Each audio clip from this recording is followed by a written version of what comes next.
안녕하세요. 네, 오늘은 4월 8일이군요. 예, 4월 8일. 오늘 국가직 시험이 있었습니다. 그 중에 관세법 시험에 대한 해설을 하도록 하겠습니다. 관세법. 어려운 과목인데 아주 수고 많이 하셨어요. 올해 관세법의 특징은요, 이런 것들입니다. 일단 첫 번째 보시면은 중요한 게 또 나왔다. 예? 중요한 것이 중요하다는 것을 다시 한번 확인시켜주는 그런 시험이었습니다. 그러니까 뭐 이런 게 나와 그런 게 아니라 나올 게 나온 거죠. 그러니까 우리가 공부할 범위가 좀 많긴 하지만은 공부할 포인트는 명확하다라는 거예요. 두 번째, 한 문제에 여러 주문이 들어가 있는 문제가 많이 있었습니다. 말하자면 뭐 185조 문제, 또 시행령 236조 문제 이런 것이 아니라 한 조문에 거기 5번 문제처럼 276조, 270조, 275조의 2, 214조가 모두 반영되어 있는 이런 문제들이 많이 있었어요.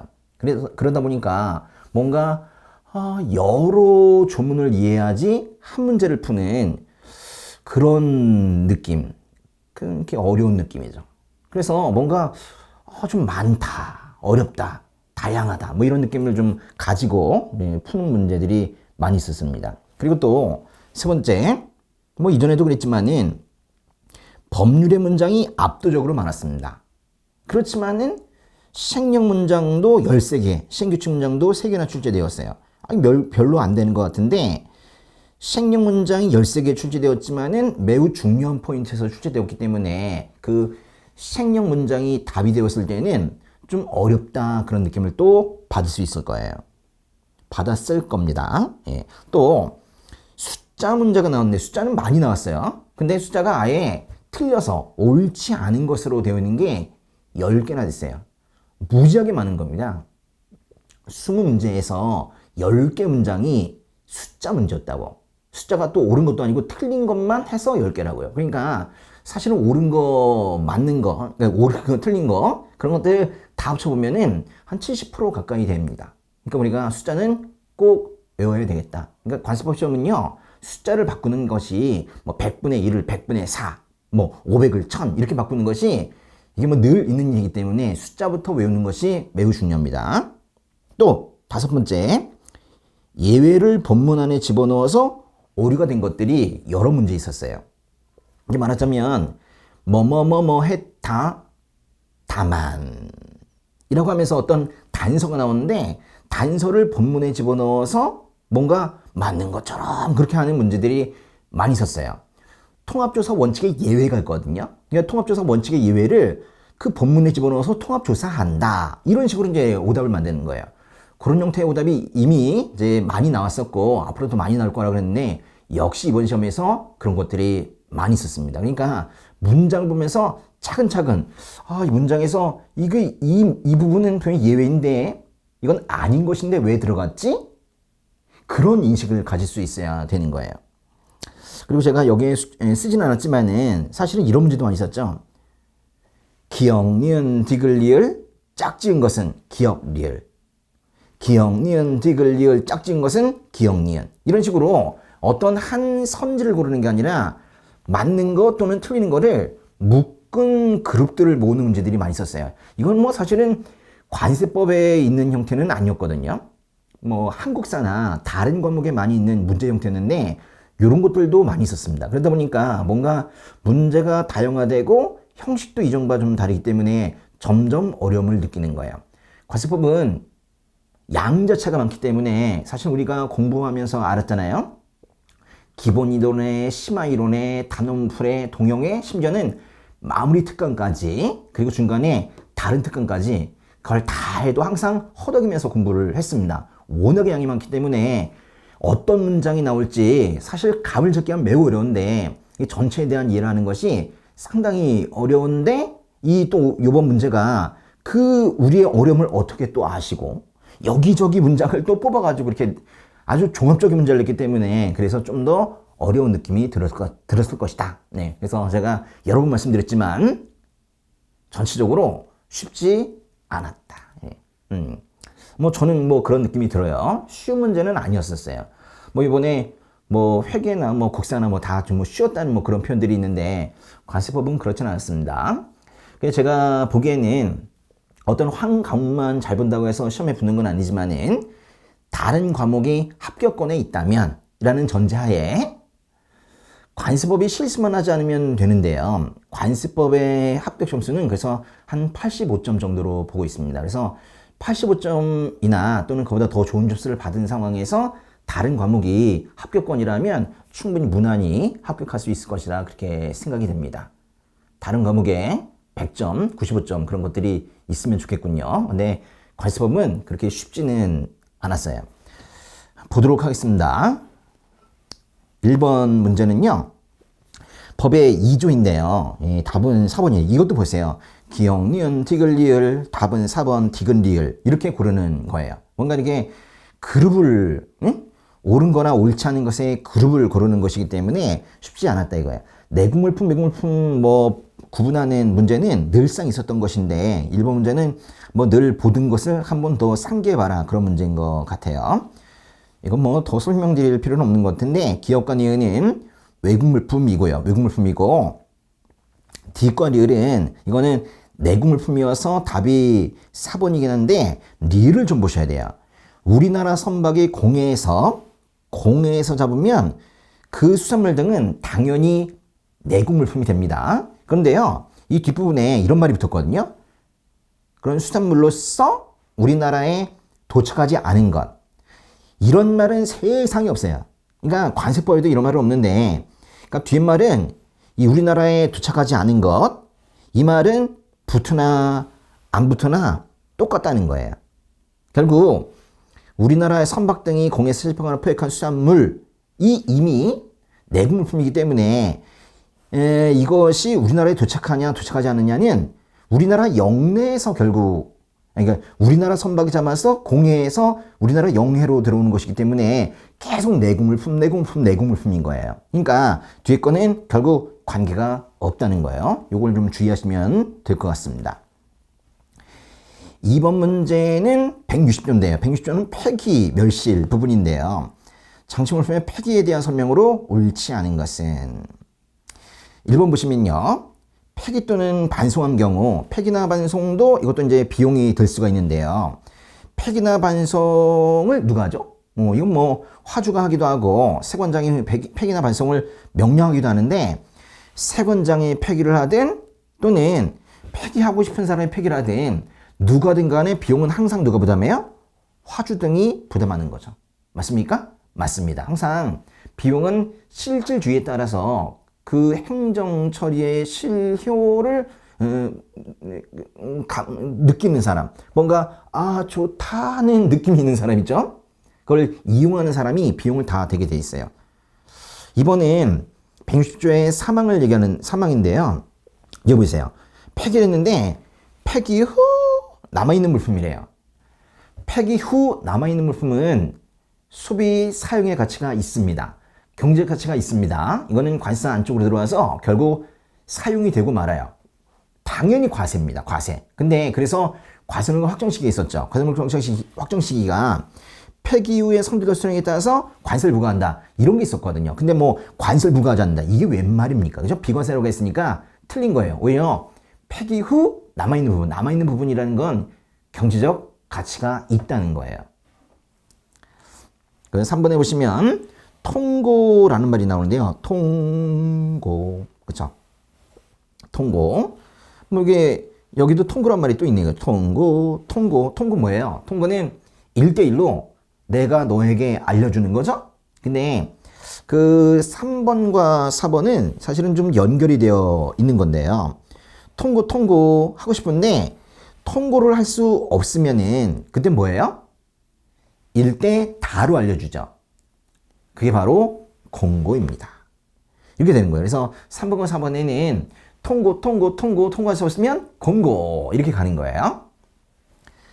3번 보겠습니다. 3번의 답은 1번이군요. 이 문제도 보세요. 3번의 1번은 88조, 2번은 96조, 3번은 92조, 4번은 93조. 여러 조문에서 발췌해가지고 그렇게 낸 거예요. 참 어렵다. 그렇지만은 우리가 좀 많이 했던 거네요. 1번은 결국 88조 외교용 물품 등의 면세에서 나오는 건데 보세요. 대사관이라고 시작하면 여기도 대통령령이 나오는 게 맞습니다. 그죠? 떼떼떼떼 기억나세요?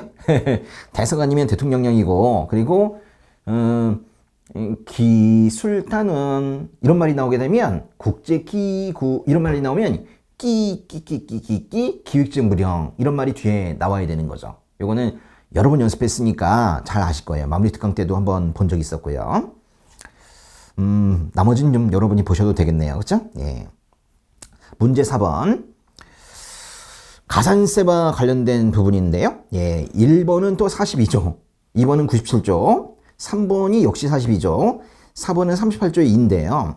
그러니까 관세법에 나오는 모든 가산세를 한꺼번에 지금 묶고 있는 겁니다. 근데 그 1번 참 재밌는데 법정 납부 기한까지 납부하지 않았대요. 뭔 뜻이에요? 체납. 이럴 때에도 가산세가 있대요. 그런데 42조에서는 그 1항에서 두 가지 가산세를 말하고 있거든요. 그러니까 체납했을 때 가산세도 있지만은 잘못 신고해서 부족세액이 발생했을 때 수정신고나 경정을 통해서 정정을 하면서 가산세도 함께 내야 되는 거죠. 그래서 여기 3번에 보시면은 수정신고라는 말이 나오죠. 수정신고 또는 경정을 할 때 그때에도 가산세가 있습니다. 사실은 여기 나오는 1번과 여기 나오는 3번은 뭐 사실 같이 있는 그런 문장이죠. 답은 2번인데요. 2번은 사실 굳이 뭐 제목을 달자면 제출 불이행 가산세인데요. 제출 불이행 가산세는 그 가산세 한도가 있습니다. 가산세 한도가 500만 원인데요. 그래서 이제 1000만 원이 아니라 500만 원 숫자가 잘못됐네요. 그래서 답인 건데 500만 원 가산세 한도가 있는 가산세가 두 가지가 있죠. 이 97조에 제출 불이행 가산세도 가산세 한도가 있고 241조에 수입 반송 신고 전 가산세에도 500만 원 한도가 있습니다. 기억나시죠? 예. 굳이 뭐 가산세 금액을 말한다면 이때 제출 불이행 가산세는 관세의 20%입니다. 예.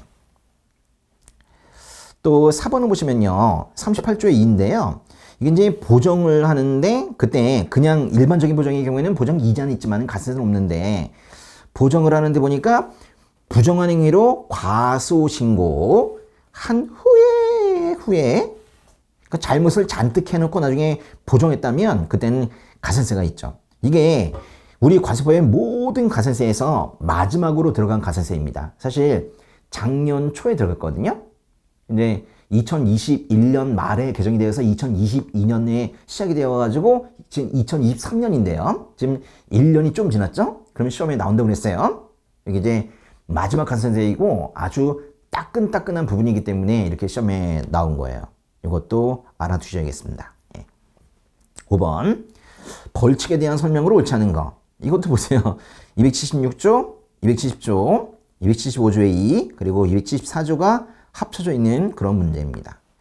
한 조문에서 다 내지 않으려고 하는 이유는 아마도 워낙에 조문이 많으니까 골고루 내고 싶은 그런 출제자의 의도가 있었던 것 같아요.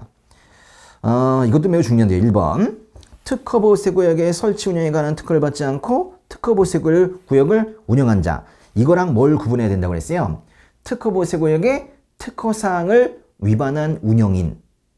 그거는 특허를 일단 받았는데 나중에 특허사항을 위반하면은 200만 원 이하의 과태료 있지만은 아예 특허를 받지 않고 특허보세 운영했다면 이건 벌금이에요. 얼마예요? 2천만 원 이하의 벌금이죠.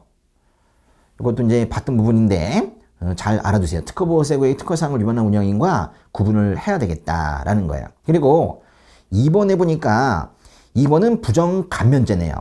부정감면죄든 부정환급죄든 관세포탈죄든 돈과 관련되어 있는 것은 다 숫자가 3년 500, 3년 500.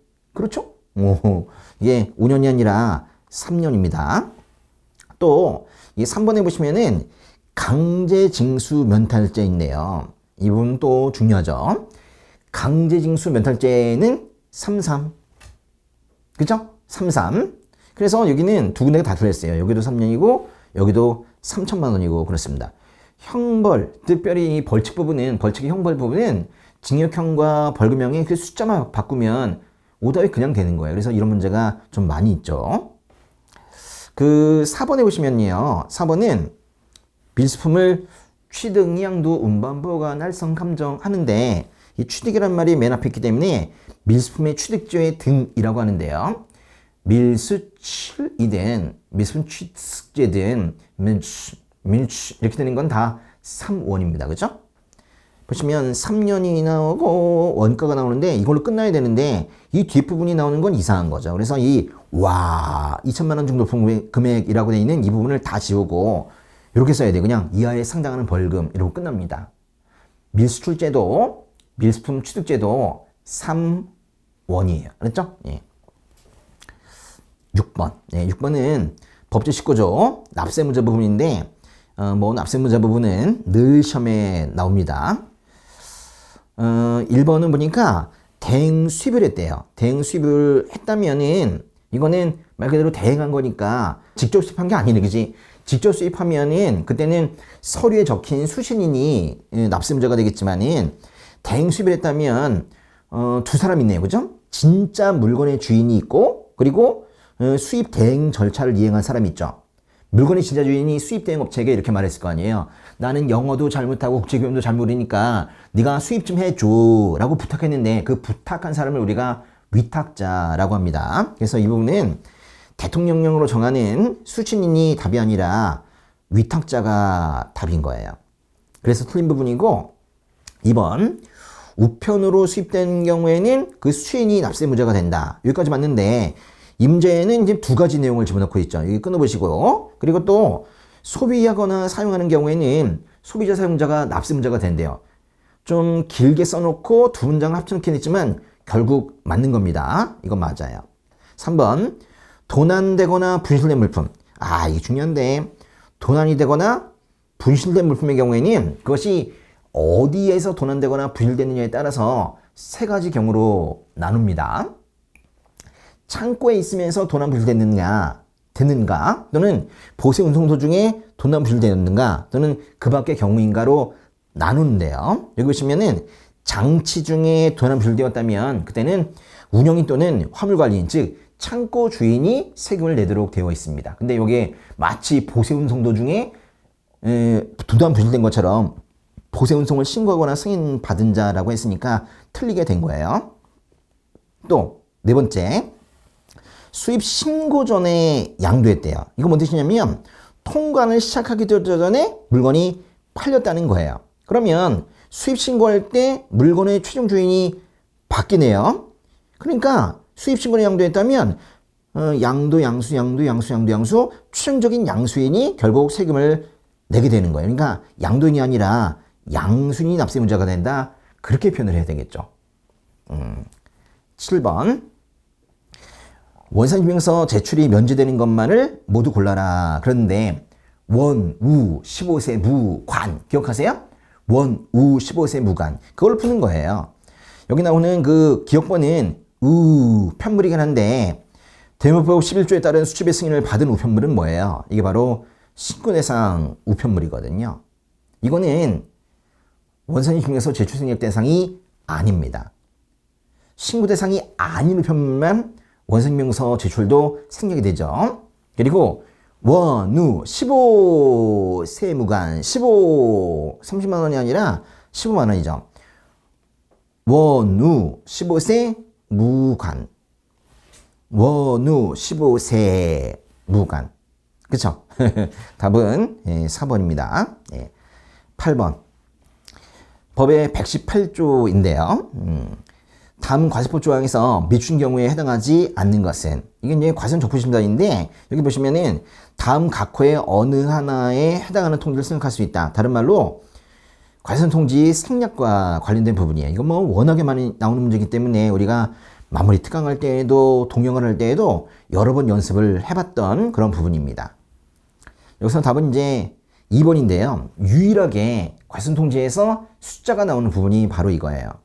3개월 이내에 관세부가 제출기한이 만료되는 경우에 과세선 통지가 생략이 될 수가 있죠. 유일한 숫자인데 이것이 특별히 또 시험에 많이 나오기도 합니다. 좀 알아두시고요.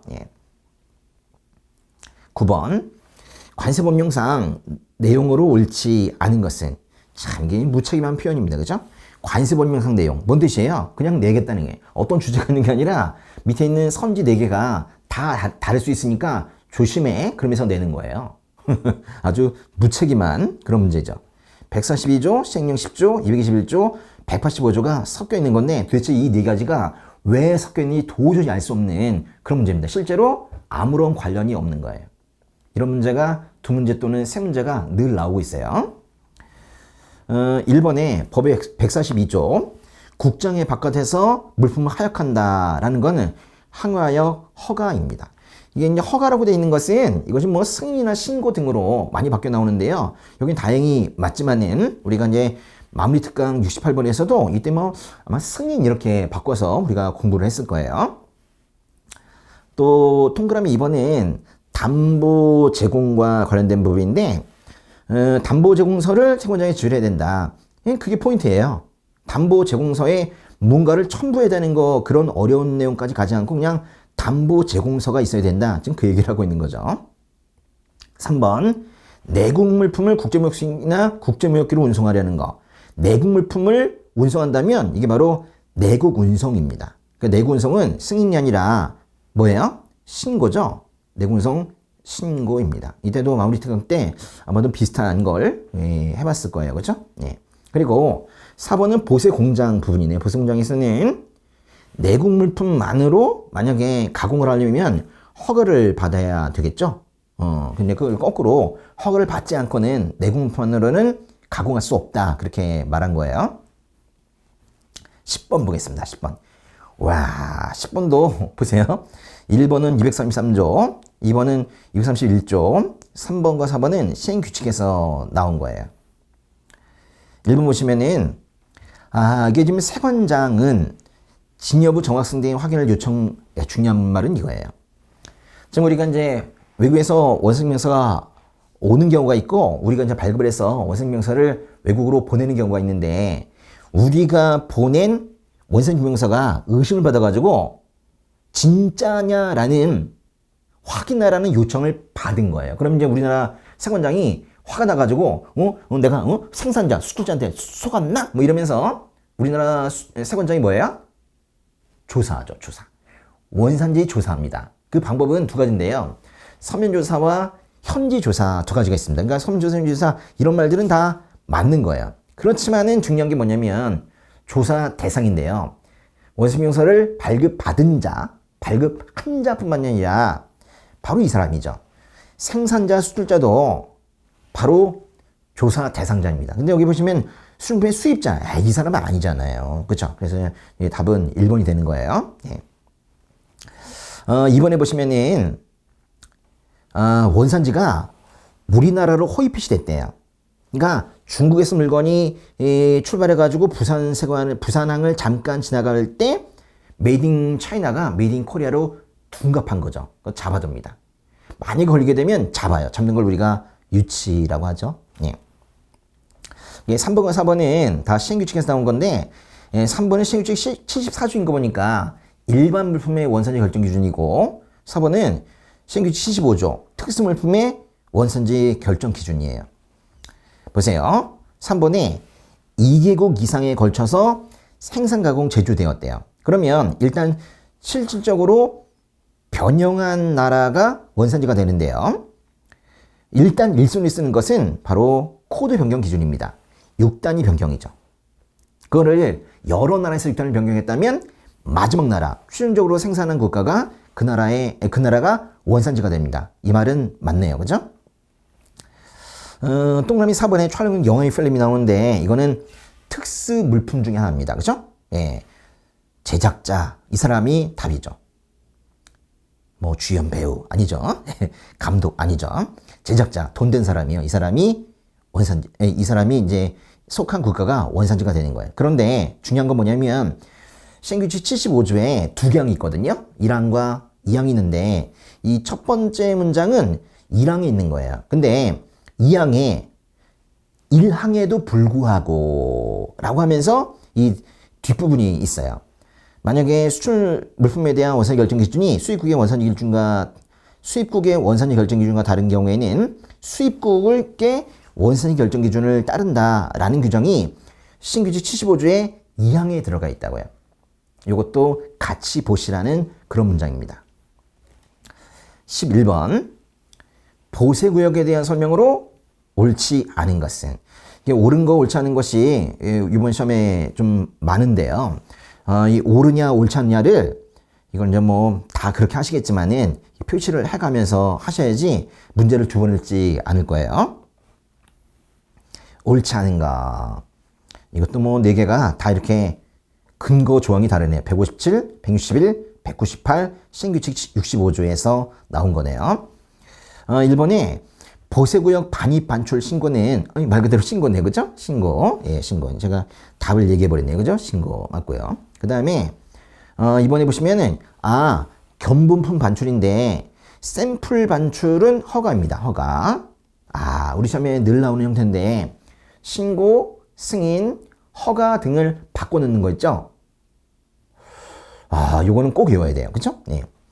또 종합보세구역 지정 자체는 관성장이 하지만 그 안에 복수의 종합보세 사업장이 있는데 그 설치 운영 신고는 역시 세관장에게 하죠. 여기 키워드는 여기 끝에 있는 세관장입니다. 그렇죠? 세관장에게 종합보세 사업장에 설치 운영 신고를 하는 겁니다. 종합보세구역 지정 자체는 관성장이 하지만은 그 신고는 세관장한테 한다는 거예요. 야, 이게 4번은 정말 중요한데, 이 보세구역의 장치허가 수수료는 이게 시행규칙인데도 불구하고 여러 번 시험에 나왔습니다. 금액을 알아야 돼요. 얼마예요? 진짜 유치하다. 28,000원이 아니라 18,000원이죠. 이거 뭐 이 숫자가 워낙에 중요하기 때문에 뭐 마무리 특강 때에도 뭐 동용 때에도 이 부분은 계속 이제 말씀을 드린 적이 있었는데요. 18,000원. 요즘에 뭐 물가가 올라가지고 이거 가지고 할 수 있는 것도 없습니다. 제가 예전에는 아구찜 소자라고 한다고 그랬는데 요새는 소자는커녕 중자도 지금 18,000원이 넘는 경우가 많이 있습니다. 어쨌거나 이 숫자는 좀 알아둬야 되겠다. 18,000원. 예. 보세구역의 장치허가 수수료입니다. 12번 위원회에 대한 설명으로 옳지 않은 거. 우리가 이제 이번에 이론과 문제풀이하면서 위원회 문제를 많이 다뤄봤고 위원회를 정리한 적도 있습니다. 위원회 꼭 나온다고 했는데 보세요. 꼭 나왔죠? 예, 그래요. 뭐 보니까 마무리 특강의 동영에 여러 군데서 우리가 봤었네요. 그죠? 제가 뭐 이론 시간에 했던 거랑 기본 이론, 심화 이론, 그리고 단어 문풀에서 했던 건 여기 집어넣지도 않았어요. 사실 다 한 번씩 다 봤던 겁니다. 예. 1번 보세요. 1번은 꼭 나온다고 그랬죠? 왜냐면 보세 판매장과 관련된 위원회가 2개가 있잖아요. 보세 판매장 특허심사위원회, 보세 판매장 제도운영위원회. 이게 분명히 바뀌어 나올 거기 때문에 특별히 설치 위치가 달라요. 보세 판매장 특허심사위원회는 관세청에 설치하지만은 보세 판매장 제도운영위원회는 기획지정부에 설치하잖아요. 분명히 2개를 바꿔놓을 거예요. 똑같은 오답도 우리가 최근에 연구해 본 적이 있습니다. 이 문제는 보세 판매장 제도운영위원회인데 제도운영위원회는 우리가 제도운영위원회 이렇게 외우지 말고 기도운영위원회 이렇게 외우자 그랬잖아요. 그렇죠? 기획정부에 있는 거니까요. 그렇죠? 그 다음에 2번에 보시면은 무역원활화위원회인데 무역원활화위원회는 어디 있어요? 이것도 뭐 기획정부 장관 수속으로 있죠. 관성에 둔다 이런 식으로 오답을 우리가 이제 공부한 적도 있었어요. 또 이 3번에 보시면은 관세법칙 조사심의위원회인데 이건 어디 있습니까? 관성에 두기도 하고 여기 대통령령으로 정하는 세관에 두기도 한다 그랬는데 대통령령으로 정하는 세관이 뭐예요? 이건 아마도 법무세관과 평택세관까지 말할 거예요. 그죠? 네. 4번째 납세자 보호위원회인데요. 이것도 마찬가지로 관성과 어떤 일부 세관에 들어간다 그랬는데 여기 나오는 관세법제 118조의 2 제2항의 세관이라는 것은 역시나 이거는 법무세관을 말하는 거예요. 그래서 법무세관과 관성에 두는 위원회가 바로 납세자 보호위원회입니다. 네, 설치 위치가 위원회는 중요한 거예요. 예. 13번 시행령 7조인데요. 예, 관상급 청구권의 소멸시효 기산일. 우리가 이제 기산일은 관세부가 제출하는 기산일, 관세청구권 소멸시효 기산일, 환급 청구권 소멸시효 기산일. 이걸 나눠서 우리 계속 연습해 봤는데 이건 절대 틀리면 안 돼요. 그죠? 예. 경정으로 인한 환급의 경우에 답은 경정자가 들어가지만 경정 결정일이죠. 보세요. 경정 청구일이 아니라 경정 결정일이라고. 사실은 우리가 이게 똑같은 오답도 체크해 본 적이 있었어요. 그죠? 좀 어떻게 그런 오답이 똑같이 나올 수 있겠는가 싶지만은 이미 예상하고 있는 거예요. 그죠? 이거 틀리면 안 돼. 그죠? 예. 답이 1번인데. 이번에 계약 내용과 다른 물품에 대한 관상급에서 그 계약 내용과 다른 물품은 아예 외국으로 나가도 수준과 수리가 되어도 그리고 그 물건이 보세공장에서 만들어졌다면 보세공장으로 들어가도 환급이 되죠. 그래서 이때는 보세공장 반입 신고일 이 정도만 해도 충분합니다. 수리자가 있을 필요가 없어요. 그죠? 근데 이거 3번에 보시면 차고 납부, 이중 납부 뭐예요? 잘못 냈고 두 번 냈고 그래서 환급이 된 거예요. 차고 납부한 거, 이중 납부한 거 이거 자체가 환급 사유 아닙니까? 예, 그래서 여기 끝에 답은 결국 납부일인데 그 납부일에 이 납부일이 좋은 납부가 아니야. 차고 납부, 이중 납부 그 얘기한 거죠. 기산일은 다 그 사유라고 했어요. 환급청구원 소멸시효 기산일은 환급의 사유인 겁니다. 그리고 법률의 개정으로 환급이 이루어졌다면 법률 개정일이 아니라 개정이 되어서도 결국 그것이 공포되고 시행이 되는 날이 따로 있거든요. 그래서 답은 법률의 시행일 이렇게 들어가야 되는 거예요. 지금 하고 있는 것은 환급청구원 소멸시효 기산일인데 여기는 절대로 다음 날이란 말이 붙어서는 안 된다라는 거예요. 14번. 술수입 반송신고에 대한 설명으로 옳은 것만을 모두 고르면 엄청 길어요. 그렇죠? 길죠? 지금 이번 시험의 특징이 뭐냐면 일단은 길다는 것도 특징이에요. 예전에는 7급 문제만 길었어요. 그런데 지금은 9급도 7급처럼 나와요. 다른 말로 하면 길어요. 예전에는 과시법 그 9급 문제는요 아주 짧았어요. 페이지만 봐도 알아요. 페이지가 2페이지로 끝났거든요. 근데 이번에 뭐예요? 3페이지 나왔죠? 그만큼 길어진 거예요. 그래서 오류를 찾아내기 어렵다. 문제를 내기는 옳은 거, 옳지 않은 걸 고르라고 하면서 이게 문장을 길게 내니까 오류를 찾아내기가 쉽지 않은 그런 문제 형태인 거예요. 여기서 기업과 니은은 시행령 246조고요. 그리고 뒷과 리을은 법률의 241조인데요. 기업과 니은만 해서 답이 1번이네요. 그죠? 예. 기억은 우리가 많이 했었어요. 우리가 이제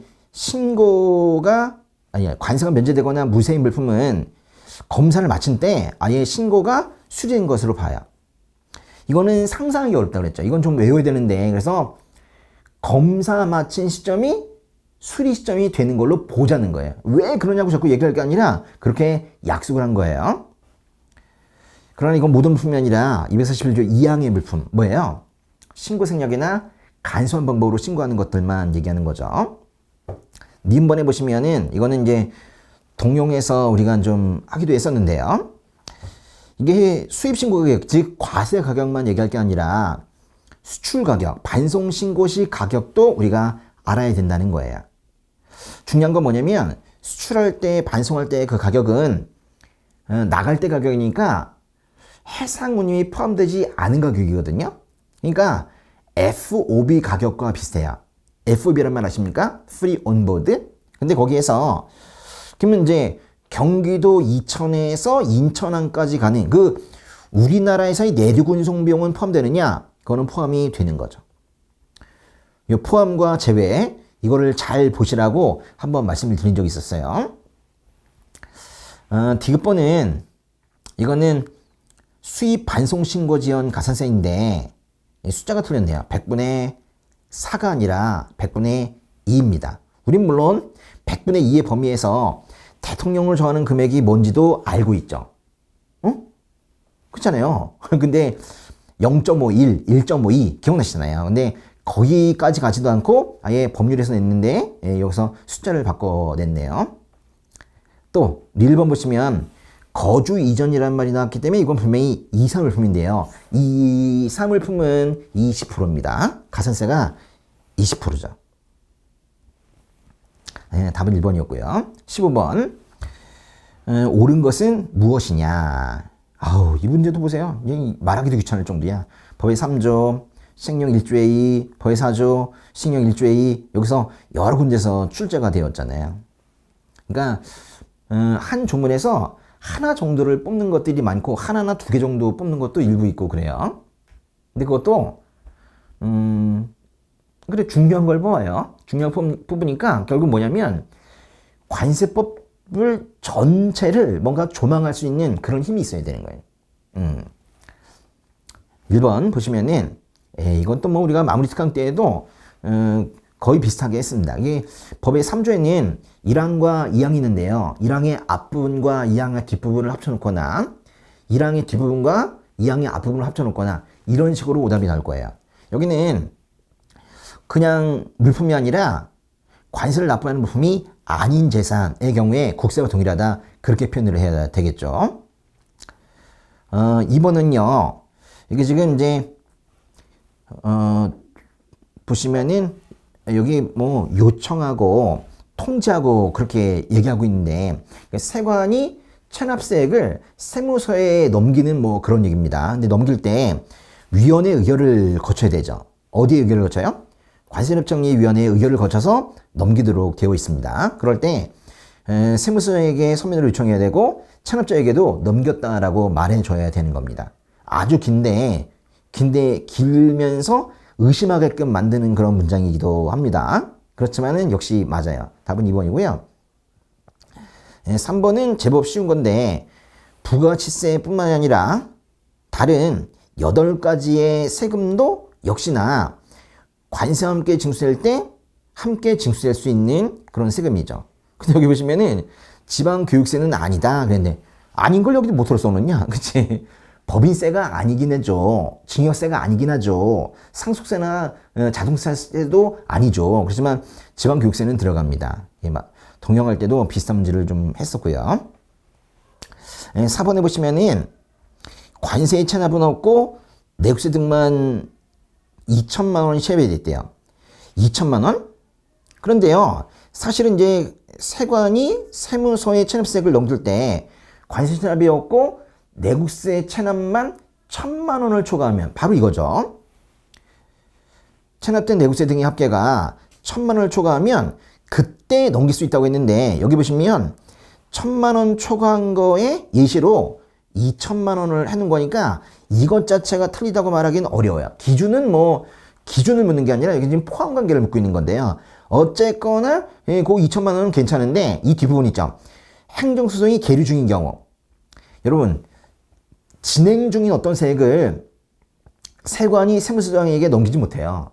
확정이 되지도 않았는데 어떻게 넘기겠어요? 그래서 유진회계 계류 중인 경우에는 넘길 수가 없습니다. 보세요. 넘겨도 되는 경우와 넘기지 말아야 되는 경우를 합쳐놔서 결국 오답을 받는 거예요. 이런 식의 오답을 우리가 계속 연습하고 있는데 앞으로도 계속 이런 식으로 나올 거예요. 16번. 1번은 111조, 2번도 그러네요. 3번은 110조의 3, 4번은 116조에서 나온 겁니다. 예. 1번은요, 보니까 여기 중요한 말이 이거네, 그죠? 최소한의 범위에서 관세조사를 해야 된다. 그래야지 뭐 세관 공무원이 그렇게 조사를 최선의 범위에서 할 때 납세자가 힘들지 않겠죠? 예. 또 2번에 보시면 이미 조사받은 자를 다시 조사할 수 없는데 거기에 예외가 있습니다. 중복조사 금지의 예외를 외우고 있느냐라는 거예요. 3번에 보시면은 이 통합조사 분인데 통합조사하는 것이 원칙이죠. 아니 뭐 세금이나 H스코드나 이런 것들을 한꺼번에 조사해야지. 그 만약에 세무공무원의 권한이 있다면 그 권한에 속하는 세액을 한꺼번에 조사해야지. 한 번 불렀다가 아 맞다 H스코드 그래서 또 한 번 부르고 아 맞다 가산요소 그래서 또 한 번 부르고 이러면 안 된다는 거예요. 그럼 어떻게 생활하냐고. 그쵸? 예. 그래서 통합조사 원칙의 예외를 만들어 놓고 있는데 여기도 보세요. 이 사이에 이만큼의 예외를 중간에 슬쩍 집어넣어 놓고 전체적으로 통합조사가 분명히 아닌데도 불구하고 통합조사 이렇게 낸 거예요. 이딴 식으로 예외를 만드는 거예요. 그러니까 이제 우리가 단순하게 암기하는 것보다는 이런 경우에 통합조사하지, 이런 경우에 통합조사하지 않지 라고 해서 그거를 명확하게 이해하는 것도 매우 중요한 거예요. 4번에 보시면 사용 목적에 맞는 범위에서 과세 정보를 제공할 수 있대요. 일반적으로는 과세 정보는 납세자의 개인정보니까 절대로 제공할 수 없는데 세공무원 상호간에 만약에 업무를 위해서 제공을 요구한다면 당연히 제공을 해야 되는 거죠. 예. 그래서 우리가 이제 과세 정보 제공은 하면 안 된다. 다만 해도 되는 경우가 있다. 법원이 요구하거나 국가기관 요구하거나 상호가 요구하거나, 그죠? 상호 간의 공무원 요구하거나 통계청장이 요구하거나 이런 식의 개념들을 우리가 외운 적이 있었죠. 그걸 묻고 있는 거예요. 17번. 예. 17번은 107조네요. 예. 107조는 분할납부인데요. 분할납부에 대한 설명으로 옳지 않은 것은, 제가 말씀드렸듯이 과세법 시험은 잘못된 거라는 표현을 잘 쓰지 않아요. 옳은 것은 또는 옳지 않은 것은, 제가 말한 대로 나오죠? 옳은 거 옳지 않은 거 보통 그렇게 하는데, 차라리 그냥 옳은 것은 또는 잘못된 것은 그러면 아예 말이 다르니까 그런데 옳지 않은 것은, 이런 것들은 우리가 주의를 해야 된다고. 관세법을 좀 빨리 풀어야 되잖아요. 그래서 이런 것들은 이 아는이라는 표현을 잘 보셔야 돼요. 1번에 시설기, 계류, 기술품 이런 어떤 특정한 물품이 수입될 때는 그 분할납부 기간이 5년입니다. 맞네요. 그 다음에 2번에 보시면은 분할납부에도 연대 납부 의무가 있거든요. 그러니까 분할납부 기간 중간에 한 기간 중간에 그 세금을 내야 되는 그 법인이 분할했어. 또 그 중에서 몇 개는 또 합병했어. 그러면 최종적으로 남은 그런 회사들이 연대에서, 그 복수회사들이 연대에서 관세의 납부 의무를 이행해야 됩니다. 지금 그 얘기를 하고 있는 거죠. 예. 3번에 보시면 분할납부 승인 신청 기간을 말하고 있는데 이거는 시행령에 있는 겁니다. 어쨌거나 분할납부 신청 기간은 수입 신고가 수리되기 전까지예요. 이렇게 써야 됩니다. 아니 분명히 수리 전인데 신고 전 이렇게 쓰면 안 되죠. 이렇게 쓰면 안 되죠. 그렇죠? 이건 좀 정확하게 알아둬야 되겠고요. 4번은 자주 나오던 오답인데 요건 이제 여기는 정답으로 나왔습니다. 동영에서는 우리가 오답을 한번 해본 적이 있죠. 보세요. 다른 용도이면은 잘못 넘어간 거니까 안 넘어간 거야. 양도인이 책임을 져야 돼. 근데 양도인에게서 징수할 수 없다면 그때는 양순에게까지 쫓아간다. 이게 바로 요렇게 간다는 게 납세의무의 확장이죠. 이거는 다른 용도일 때만 쓰는 얘기입니다. 그 다음은 18번 보겠습니다. 보세사와 관련된 거군요. 이번에 이제 보세사와 관련된 규정들이 많이 늘어나면서 아주 문제 내기도 좋아졌어요. 우리가 여러 가지를 다양하게 이제 봤었는데요. 1번은 165조, 2번은 165조의 5, 3번은 시행령이네요. 시행령 185조의 4, 그리고 4번은 시행령 185조에 나오는 겁니다. 지금 말씀드리는 이런 조문들을 그냥 대충 185조구나 그러지 말고 꼭 찾아보세요. 기출은 중요한 것이기 때문에 다시 한번 또 나옵니다. 혹시 다음 시험을 준비하기 위해서 이 영상을 보시는 분들은 꼭 이거를 찾아보시면서 차근차근 연구를 하세요. 기출문제 연구는 시간을 많이 들여도 시간이 아깝지 않습니다. 예. 우리가 이제 보세사는 사실은 이렇게 알았죠. 오세사. 그죠? 왜냐면은 여기 1번에도 보면 커닝했어. 보세사 시험을 커닝하면은 그 5년간 응시 자격을 박탈하죠? 이게 5년입니다. 오세사니까요. 예. 또 오세사인데 이번에는 뭐가 틀리냐면 보세사 징계위원회에 거기에 위원수도 결국 오세사니까 5로 시작하거든요. 그리고 5에다가 5 더하면 얼마야? 10이죠. 그래서 5명 이상 10명 이하 이렇게 됩니다. 그쵸? 그리고 오세사, 그쵸? 오세사 기억나세요?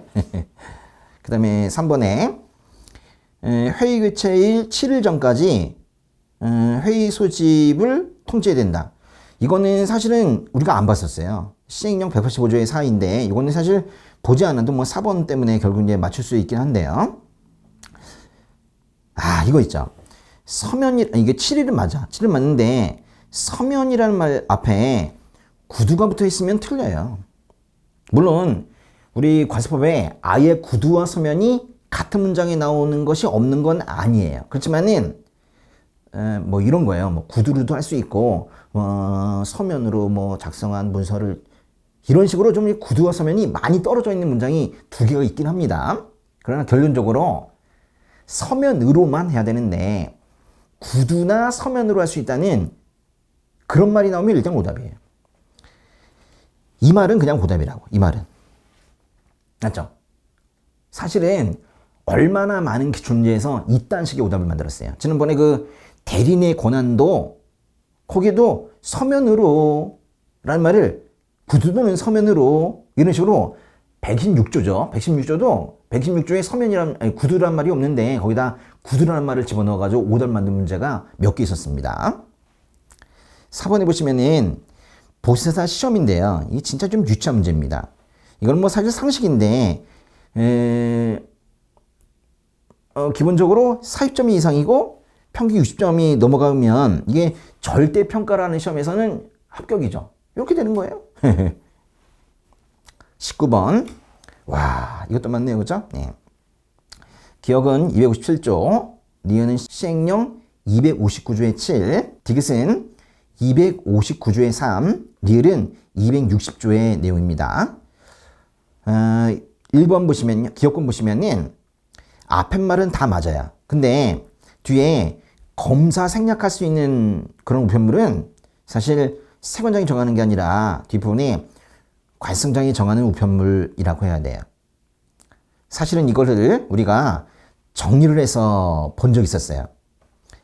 우리가 우편물 목록을 제출하고 검사를 받아야 되는 것이 있는데 어떤 경우에는 검사를 생략해야 되는 경우도 있다. 그런 경우에 관성장이 정하는 우편물이 거기에 해당이 된다는 것도 정리를 해놓은 적이 있었죠. 필기를 다시 한번 확인해 보세요. 니은번에 보시면 수립안전관리 우수업체 심의위원회 문제가 진짜 많네요. 그렇죠? 근데요, 여기 위원장이 관성장이래. 거짓말이죠. 세상에 청장이 위원장이 되는 위원회는 단 하나도 없어요. 여기 관성차장이라고 해야 됩니다. 성별을 고려한다는 건 이거는 뭐 맞는 얘기예요. 그 다음에 6개월 전까지 갱신 신청해야 된다는 사실을 7개월 전까지 알려야 된다는 6개월, 7개월 세트가 딱 두 개가 나와요. 그런데 이렇게 두 개 중에서도 특별히 관성장이 그 주어인 건 딱 하나밖에 없어요. 바로 이겁니다. 수출입안전관리 우수업체의 공인, 이거의 갱신에만 관성장 6개월, 7개월 세트가 되어 있죠. 이건 우리가 기본서에서 따로 이렇게 미리 알려야 되는 경우를 정리해 둔 경우도 있습니다. 우리 심화 수업 때 좀 자세하게 봤었는데 이것도 알아두셔야 돼요. 1번. 우편물의 포장을 풀었다가 다시 포장해야 되는 것은 이거는 원래 그렇게 해야 되는 거예요. 그죠? 예. 1번도 맞는 얘기입니다. 그죠? 예. 마지막 문제 20번. 예. 1번은 법의 30조인데요. 1번 법이죠. 뭐 우리가 좀 늘 하고 있던 건데 그 과세가격 결정 과세평가에서 구매자와 판매자를 바꿔넣는 판매자와 구매자라는 말을 바꿔넣는 그런 문제가 분명히 나오고 여태껏 여러 번 나왔고 이 문제도 그렇습니다. 여기 보시면은 판매자라는 말이 아니라 구매자라고 해야 돼요. 가산 요소로서 판매자가 부담하는 비용이라면 그건 이미 가격에 들어가 있겠죠. 응? 수출하면서 어떤 수출자가 자선사업합니까? 가격에 다 포함시키죠. 근데 구매자가 부담하는 비용이라고 하면 이 구매자가 부담하는 비용은 구매자가 별도로 부담하는, 따로 부담하는 것이기 때문에 이것을 적극적으로 원래 가격에다 더해줘야 된다. 그런 얘기예요. 그쵸? 이것도 이제 마무리 특강 때 우리가 비슷한 걸 해봤었고요. 그 다음에 이제 이번에 보시면은, 이건요, 합리적 기준, 즉 6방법을 얘기하는데 6방법에서조차도 배척당하고 있는 가격이 7개가 있었어요. 그 중에 우리나라에 생산된 물품의 국내 판매 가격도 아니 되고, 우리나라 외의 국가, 이 외자가 중요한데, 외의 국가에 수출하는 물품의 가격도 육방부에서조차 배척당하고 있는 가격이었습니다. 근데 두 개가 다 된다고 했으니까 틀리는 거예요. 3번. 3번은 시행령 27조인데 사실 이것도 잘 보진 않았던 건데요. 그렇다고 틀리라는 건 아니에요. 왜냐면 3번을 잘 보지 않아도 사실 1번과 2번과 3번이 너무 명확하게 옳지 않기 때문에 이걸 안다면 그냥 3번을 이게 잘 보지 않았어도 이건 그냥 고를 수밖에 없는 거예요. 보세요. 3번은 어떤 내용이냐면 이게 사실 사방법에 나오는 것인데 4번법과 5번법에만 이윤 및 일반법이라는 말이 나오죠. 4번법에서 공제 요소로서 이윤 및 일반경비를 말할 때는 그의 평균값을 기준으로 동종 동류 비율을 산출한다는 규정이 시행령이 있습니다. 그런데 여기 잘 보시면은 4번에서 완전히 틀린 게 있어요. 동종 물품이든 유사 물품이든 일단은 뭐가 같아야 돼요? 원산지. 생산국이 동일할 것이 요구되고 있잖아요. 동종 물품이든 유사 물품이든. 잘 보세요. 근데 당해 물품이 수입국에서 판매되는 것으로서 아니잖아요. 생산이 들어가지, 생산이. 생산국이 동일해야 되는데, 그쵸? 오히려 뒷부분은 맞는데요. 뒷부분에 집중하다가 오히려 첫 번째 앞부분 있죠? 앞부분을 오히려 놓치면 안 되는 거예요. 그렇죠? 전체적으로 볼 때 이렇게 문장을 대충 보시면 안 되고 처음부터 끝까지 아주 집중해서 봐라 라는 그런 것을 요구하고 있는 그런 문제였어요. 제가 뭐 이것이 틀렸다, 이것이 맞다 이렇게 설명드렸지만 사실 쉬운 문제는 아니었습니다. 관세법은 지금 다음 시험을 준비할 때는 얼마나 우리가 열심히 해야 되는지 이 문제를 보면 좀 알 거예요. 그죠? 해설은 여기서 마치도록 하겠습니다. 여러분 오늘 이미 보신 분들은 수고하셨고 앞으로 보실 분들은 꼭 이 부분을 더 참고해서 실력이 나날이 발전하시기 바랍니다. 예.